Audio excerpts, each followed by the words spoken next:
런던에 그 어떤 유명한 그 교회가 있었습니다. 그 교회는 유명한 목사님이 계셨어요. 그런데 어느 하루는 그 교회의 한 청년이 상담을 하기 위해서 그 목사님을 찾아가 이렇게 물었다고 합니다. 목사님, 저는 제 안의 약점과요, 성격의 그 단점 때문에요, 도무지 하나님의 일을 감당할 수 없을 것 같아요. 라는 그런 질문을 했다고 합니다. 그러자 목사님은 그 청년의 그런 질문을 듣고 미소를 지으면서 다음과 같은 대답을 해 주었다고 해요. 형제님, 하나님은요, 형제님이 가지고 있는 그 장점만, 그 강점만을 가지고 사용하시지는 않습니다. 오히려 형제님이 가지고 있으신, 형제님이 느끼시고는 그 약하다고 느껴지시는 그 부분 또한 하나님께서는 강한 능력으로 그것을 드러내십니다. 라고 말이죠. 사랑하는 성도 여러분, 우리가 인생을 살다 보면요, 참 수많은 여러 가지 참 다양한 그런 인생의 그런 장막이 있다라는 것을 우리는 경험하게 됩니다. 어떤 분에게는 육체적인 연약함의 그 장벽이 있고, 또 어떤 분들에는 사람들의 어떤 비난과 오해의 그 장벽, 그리고 때로는 스스로가 느끼는 어떤 생각, 감정, 또 스스로가 가진 그 고집이라는 그런 장벽들이 이제 사람들에게 있습니다. 그래서 인생을 사다가 평안한 삶을 사다가 어느 틈에 이런 장박 앞에 서게 되면요, 우리는요 때때로 슬퍼하기도 하고 때때로 그 장벽으로 인하여서 우리는 절망도 하기도 합니다. 그런데 우리가 이런 인생의 삶에서 이런 장벽을 마주할 때 우리가 반드시 기억해야 될 것은 뭐냐면, 우리가 마주하는 이 모든 그 장벽을 뛰어넘게 하는 그런 능력이 있는데, 그것이 바로 우리 안에 계신 성령님의 능력이다라는 겁니다.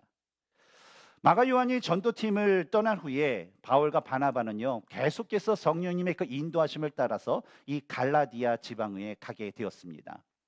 이 바울과 바나바는요, 바로 이 갈라디아 지방이라는 이곳에서도요, 성령님의 그 놀라운 역사하심으로 인해서 총 몇 개의 교회를 세우죠?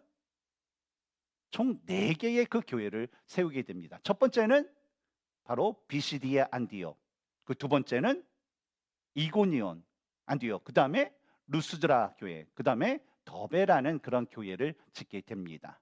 오늘 우리가 함께 읽었던 이 본문의 내용은 그 가운데 첫 번째 그 교회로서 비시디아 안디옥 교회에 대한 그런 말씀입니다. 오늘 저는 우리 성도님들과 함께 이 바울이 이 비시디아 안디옥에서 경험했던 그런 일들에 대한 말씀을 함께 나누면서 성령님의 그 역사로 이 복음이 어떻게 우리 인간들에게 우리 삶 가운데 다가오는 그 장벽을 넘어서 역사하는지에 대해서 여러분과 함께 나누기를 원합니다. 오늘 본문인 사도행전 13장 14절과 44절을 보면요, 이 바울과 바나바가 이 비시디아 안디옥이라는 이곳에서 최소 2주 정도를 머물렀다라는 것을 알 수 있습니다. 어떻게 알 수 있죠? 14절과 44절을 보면 안식일이라는 그 말씀을 보면 바로 뭐예요? 최소 일주일, 그렇죠? 2주일. 그러니까 2주 정도를 지났다는 것을 알 수 있죠. 그런데 갈라디아서 4장 13절을 보면 내가 처음에 육체의 약함으로 말미암아 너에게 복음을 전한 것을 너희가 아는 바라라는 그 말씀을 보면, 이 구절에서 말하는 이 처음에 바로 갈라디아 교회, 갈라디아 지방에 있는 교회에 보내는 그 첫 번째 편지에서 처음에라는 것 바로 뭡니까? 바로 비시디아 안디옥에 그 도착하자마자 바로 어떤 질병으로 인해서 바울에게 육체의 약함이 생겼다라는 것을 알 수가 있죠. 이에 대해서 어떤 신학자는 이 바울에게는 간질이 있어서 간질이라는 육체의 약함이 있었다라고 얘기도 하고, 어떤 사람은 이 사람이 버가를 거쳐서 왔기 때문에 버가는 해안가고 해안가니까 습하고 습하니까 뭐 모기와 같은 이 말라리아와 같은 그런 풍토병에 걸려서 육체의 연약함을 가지게 되었다라고 이야기도 합니다. 그런데 어떤 신학자들은요, 갈라디아서 4장 14절과 15절의 말씀을 근거로 14절을 보면 너희를 시험하는 것이 내 육체에 있으되 이것을 너희가 없인 여기지도 아니하며 버리지도 아니하고, 그리고 이어진 15절 후반부를 보면 너희가 할 수만 있었더라면, 여기가 너희는 갈라디아 교회 성도를 얘기하죠. 너희가 할 수만 있었더라면 너희의 눈이라도 빼어 나에게 주었으리라 라는 그 말씀을 근거로 바울이 이곳에서 걸린 것이 바로 심한 안질이었다라고 이야기도 합니다. 그래서 이 바울이 심한 안질을 치유하기 위해서 원래 계획했던 것보다도 더 오랜 기간 동안에 그곳에 머물면서 복음을 전했다라고 이야기도 하죠. 그런데 중요한 것은 뭐냐면 바울에게 걸린 병이 뭐 간질이든지 풍토병이든지 아니면 뭐 심한 안질이든지 그 병의 병명이 중요한 것이 아니라 그가 어떤 병에 걸렸든지 육체의 연약함을 갖고 있는데 그 연약함 속에서도 뭐예요? 복음이 더욱더 풍성하게 전해지게 되었다라는 것이 중요한 포인트라는 거예요. 이것을 통해서 우리가 알 수 있는 것은 뭐냐면 사람은 누구나 연약함을 갖고 있어요. 그러나 사람의 그 연약한 그 장벽이 복음이라는 것을 막을 수 없고요. 오히려 우리들이 가진 그 복음이라는 것은 우리가 가진 연약한 조건이나 환경 속에서도 바로 성령님의 그 능력으로 인하여서 더욱더 빛이 나게 되었다라는 것입니다. 본문 14절을 보면 그들은 버가에서 더 나아가 비시디아 안디옥에 이르러 안식일에 회당에 들어가 앉으니라라는 그 말씀처럼 이 바울과 바나바는요 구브로 섬에 이어서 이 비시디아 안디옥에 갔어도 안식이 되었을 때에 회당에 들어갔다라는 것을 알 수가 있어요. 그런데 우리가 한번 생각해 볼 것은 바울이 안식일마다 이 회당에 들어간 이유가 무엇일까라는 거예요. 물론 우리가 주일날 맞이해서 어때요? 주일 예배를 드리기 위해서 교회에 오죠. 이것처럼 당시 유대인들도 안식이 되면 어디 가요? 하나님의 말씀을 듣고 배우고 예배 드리기 위해서 이제 회당이라는 곳에 갔다라는 것이죠. 근데 과연 그것뿐일까? 라는 그 질문을 했을 때 또 다른 이유가 있다라는 것을 알 수가 있어요. 그 첫 번째 이유는 뭐냐면 당시 이 이방 땅에 있었던 이 회당이라는 곳은 하나님을 경외하고 신실하게 믿는 그런 유대인들뿐만 아니라 하나님을 경외하는 신실한 이방인들도 있다라는 거예요. 그래서 회당에 들어가면 뭐예요? 동시에 유대인뿐만 아니라 이방인들에게까지 동일하게 말씀을 전할 수 있는 아주 말씀을 전하기에 좋은 그 장소가 바로 회당이라는 겁니다. 그 두 번째 이유는 뭐냐? 바울의 출생은 뭡니까? 바울은 이 가말리엘이라는 아주 최고의 랍비 밑에서 율법을 배웠던 율법 학자였어요. 그리고 바나바는 어떤 사람이었어요? 바로 레위 자손으로 인해서 바울뿐만 아니라 이 바나바는 당시에 랍비로서의 그 자격을 충분히 가지고 있었습니다. 그래서 회당에 들어가게 되면 회당장이 이 랍비석에 앉아 있는 사람을 랜덤으로 탁 해서 한번 당신이 한번 말씀을 알려주세요. 그러면 말씀을 전할 수 있기 때문에 자연스럽게 바울과 바나바는요 바로 회당에서 구약 성경을 근거로 인하여서 구약 성경에서 예고된 예비된 말씀하신 그 메시아가 바로 예수 그리스도다라는 것을 전할 수 있었기 때문에 바로 회당에 들어가기를 열심히 했다는 거죠. 그런데 우리가 성경을 조금 더 깊이 살펴보면 왜 바울이 그렇게 회당에 안식일마다 갔을까? 라는 것을 우리가 좀 더 생각해 보면 그 근본적인 이유를 우리 한 가지 더 발견할 수가 있어요. 그것은 뭐냐면 바울이 가지고 있는 바로 먼저 유대인에게 그리고 이방인에게라는 이 복음 전파의 나름대로의 원리가 이 사도 바울에게 있었다라는 겁니다. 비시디아 안디옥에 이르기까지 바울은요 히브리인 중에 히브리인으로서의 그런 긍지와 그런 신앙이 있었어요. 그래서 하나님의 언약 백성인 유대인들에게 먼저 복음을 전해야 한다라는 그 사명의식이 있었다는 겁니다. 쉽게 얘기하면 우리도 예수님을 믿죠. 그리고 우리 한국을 떠나서 미국에 왔습니다. 그래서 이곳에서도 어떻게 해요? 우리는 복음 전도자로서 복음을 전해요. 그런데 우리의 복음을 전하는 우선순위는 누굽니까? 대상은요. 어렵나요? 한국 사람이죠. 마찬가지로 은연중에 우리는 무의식적으로라도 한국 사람이 먼저 뭔가를 전해줘야 된다라는 것처럼 이 사도 바울에게도 그런 사명의식, 나름대로의 복음 전파의 원칙이 있었다는 것이죠.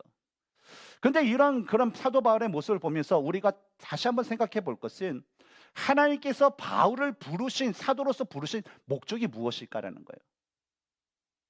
바울이나 오늘날 예수님을 믿는 모든 자들이 올바른 신앙생활과 올바른 사역 그리고 올바른 교회를 세우기 위해서는요 하나님께서 나를 부르신 이유가 무엇인가?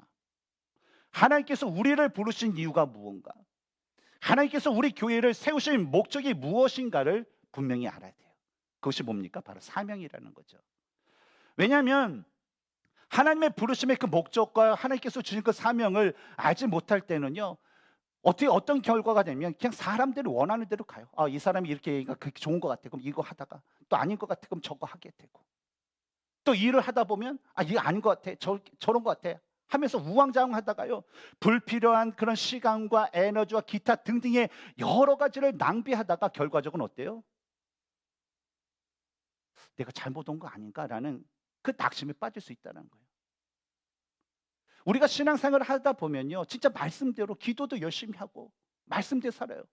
근데 어느덧 보면 '내가 이 신앙생활 하는 게 맞는가?'라는 그 퀘스천을 가질 때가 있어요.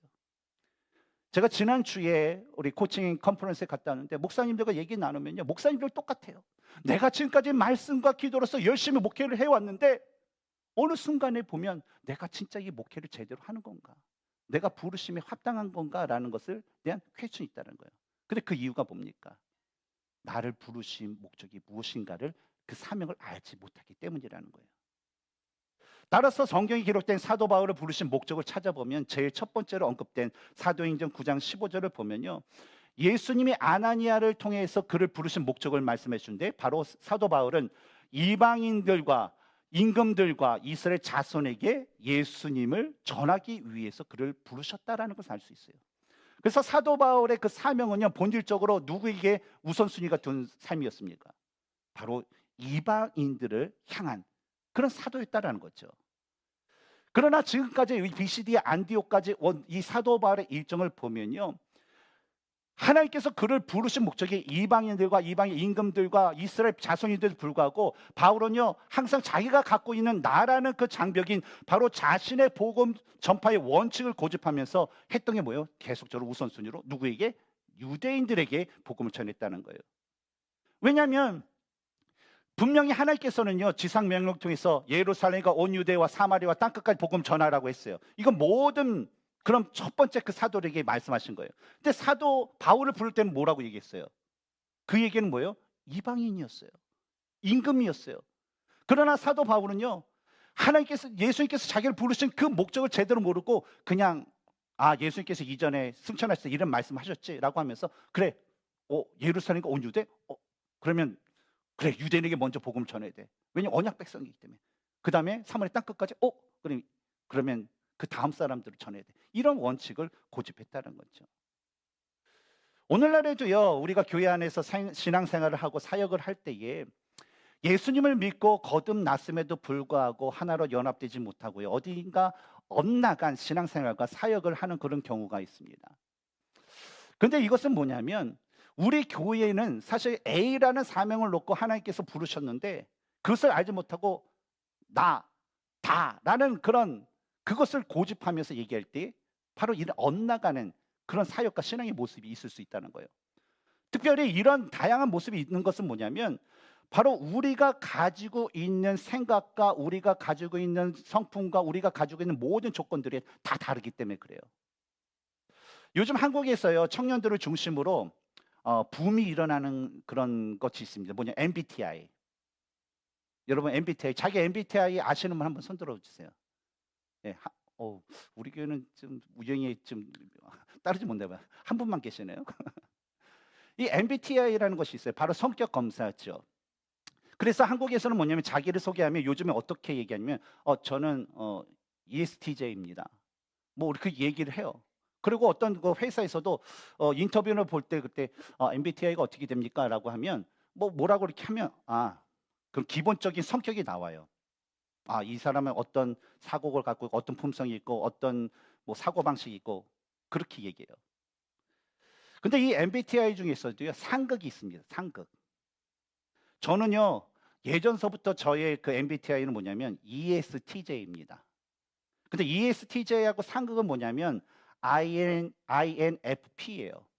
그래서 딱 만나면 모든 게 다 틀려요. 예. 근데 저와 다르신 분이면 저를 대할 때 신 목사님은 난 다르다라는 것만 인정해 주시면 우리 화목하게 지낼 수 있습니다. 근데 한 가지 이런 상극의 그 예화를 들은 한 영상이 있는데 얼마나 다른지 한번 이렇게 보도록 하겠습니다.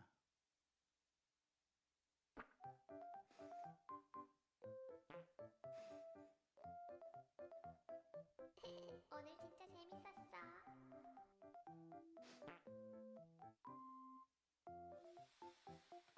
아, 피곤해. 아, 잠이 안 와. 우주는 끝이 어디일까? 지구라고 다른 생명체가 사는 행성도 있겠지? 거기 생명체는 인간이랑 비슷하게 생겼을라나? 이렇게 해서 걔랑 싸웠어. 응? 그런 걸로 싸웠다고? 뭐야, 둘 다 잘못했네. 이렇게 해서 걔랑 싸웠어. 너도 많이 속상했겠네.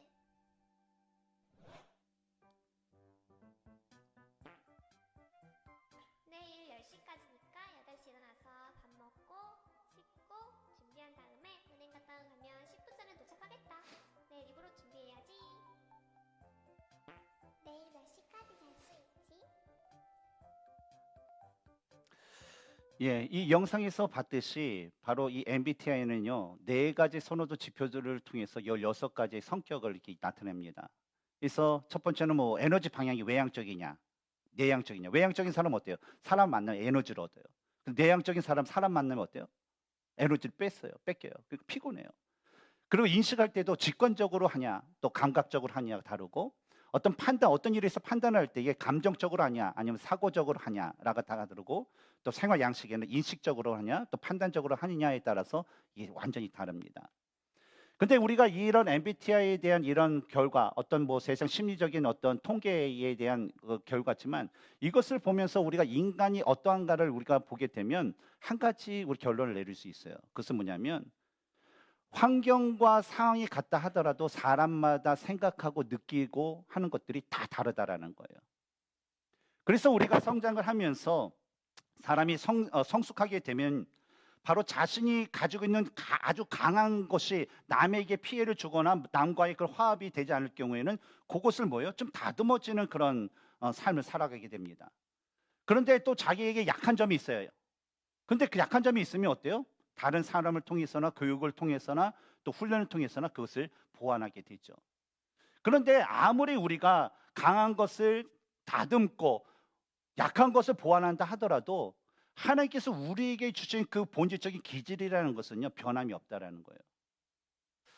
그런데 우리가 가진 성격과 우리가 기질이 다르더라도 우리가 반드시 크리스찬으로서 기억해야 될 것은 뭐냐면 공통적인 우리에게 주어진 것이 있어요. 그것은 뭐냐면 바로 우리 모두는요, 하나님의 형상과 모형대로 지음받은 존재다라는 거예요.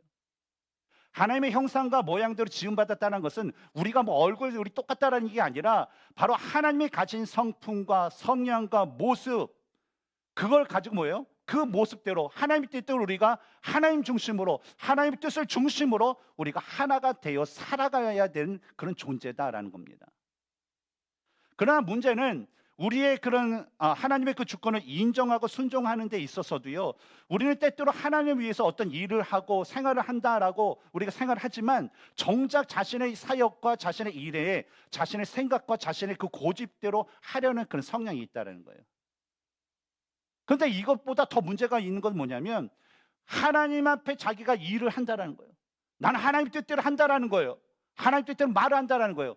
근데 그게 자신의 생각이 들어가서 그 뜻대로 함에도 불구하고 그것을 전혀 모르고 여전히 그렇게 살아가는 사람이 문제라는 거죠. 근데 오늘 본문에 보면 누가 그랬습니까? 바로 사도 바울이 그랬다라는 거예요.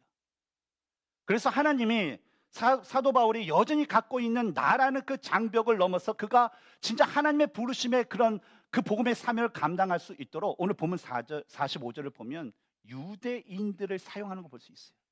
유대인들이 사도 바울이 전한 그 복음에 대해서, 그 복음의 열매에 대해서 시기하고 반박하고 비방하는 것을 통해서 바울이 스스로가 뭐예요? 자신이 은연중에 갖고 있었던 나라는 그 장벽, 자신의 그 고집과 원칙을 내려놓고 원래의 사명이 바로 이방인에게 향하도록 바로 환경을 만들어 주셨다는 거죠. 그래서 이러한 그런 하나님의 그런 만들어진 환경을 통해서 사도 바울이 47절에서 말씀하신 것이 무엇입니까? 같이 한번 읽어볼까요? 47절입니다. 시작. 주께서 이같이 우리에게, 제가 읽어드릴게요. 주께서 이같이 우리에게 명하시되 내가 너를 이방인의 빛으로 삼아 너로 땅끝같이 구원하게 하리라 하셨느니라 하니. 마찬가지로 오늘날 우리가 우리 개인을 부르신 목적과 우리 교회를 세우신 목적대로 우리가 행하지 않고 우리가 그것을 벗어나게 되면요, 분명히 하나님께서는요, 그것을 바로 잡기 위해서 그에 대한 환경과 상황을 우리에게 허락하심으로 인해서 우리가 가지고 있는 그 장벽이라는 것을 깨뜨려 주시고 다시 한번 하나님의 부르신 가운데 우리를 이끄신다라는 것을 우리는 기억해야 됩니다. 하나님께서 우리가 가진 그 장벽을 깨트리는 그 과정을 우리가 통과하게 될 때는요, 참으로 쉽지 않습니다. 왜냐하면 그 모든 그 과정 가운데 낙심될 수도 있고요, 그 모든 과정을 통하여서 지금까지 내가 쏘았던 모든 노력과 내가 쏟았던 그 모든 그 사역과 공로가 한순간에 물거품처럼 사라지는 것 같은 그 절망감에 휩싸일 수 있기 때문에 그렇습니다. 특히 사도 바울의 경우에는 로마서 9장 3절에 나의 형제 곧 골육의 친척을 위하여 내 자신이 저주를 받아 그리스도에게서 끊어질지라도 원하는 바로다라고 말할 정도로 이 사도 바울은 유대인들의 그 구원에 대해서 진짜 특별한 마음을 가지고 있었다는 거예요. 하나님, 이 유대인들 나의 그런 형제와 자매들이 구원을 받는 대가로 내가 지옥에 간다면요, 제가 지옥에 가겠습니다라는 거예요. 그래서 그가 갔던 곳에마다 회당에 들어와서 유대인들에게 먼저 복음을 전했던 거예요. 예수님 믿으세요. 예수님이 메시아입니다. 근데 비시디 안디옥에 이르러서 이 바울의 사역 가운데 가장 어려움을 주었던 장본인이 누구였습니까? 바로 비시디 안디옥에 살았던 이방인들이 아니라 그곳에 살고 있는 바로 자신이 마음을 다여서 마음을 품고 기도하였던 그 유대인들이었다는 거예요. 심지어 그들은 바울이 전하는 복음을 또 반박하거나 비방할 뿐만 아니라 심지어 그 동네에 사는 모든 귀부인들과 주위에 있는 사람들 선동하여서 바울과 바나바를 죽이려고 박해까지 했다라는 거예요.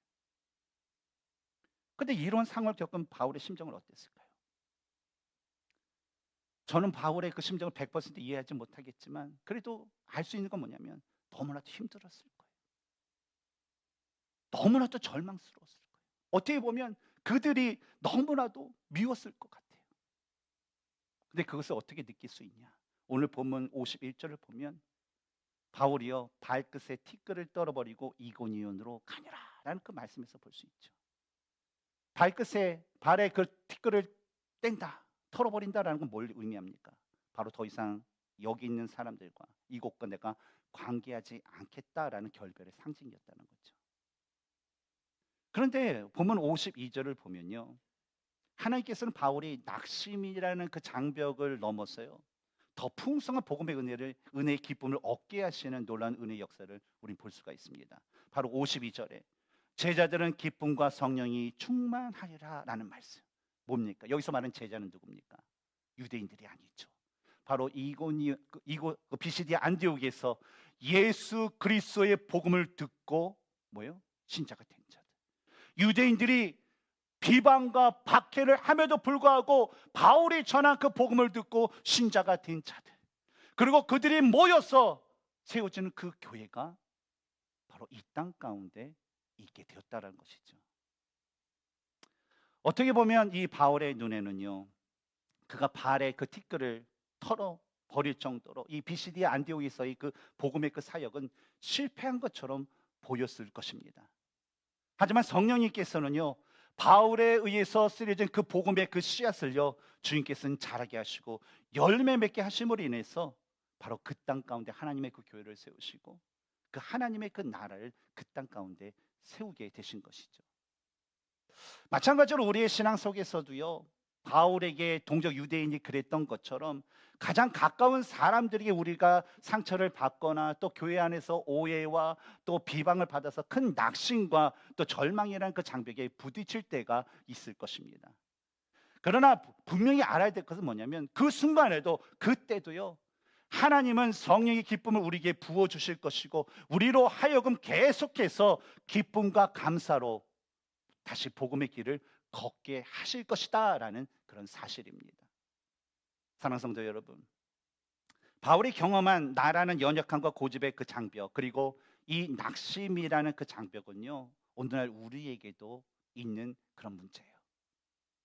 그러나 우리가 기억해야 될 것은 복음은요, 그 어떤 장벽도 뛰어넘을 수 있고 그 복음이라는 것은 바로 어떤 장벽도 무너뜨릴 수 있는 하나님의 능력이고 성령 하나님의 능력이다라는 것입니다.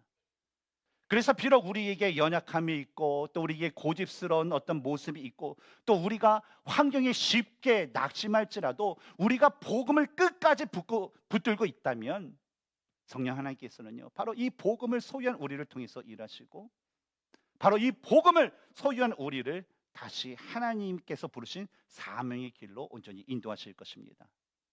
그러므로 사랑하는 성도 여러분, 이번 한 주간 동안에도 모든 상황 속에서 이 성령님의 그 인도하심을 의지하면서 또 우리의 그 복음을 붙들고 우리 교회 가운데 또 우리 가정 가운데 하나님의 그 나라를 세워가기에 힘쓸 수 있는 저와 여러분이 되기를 주님의 이름으로 축원합니다.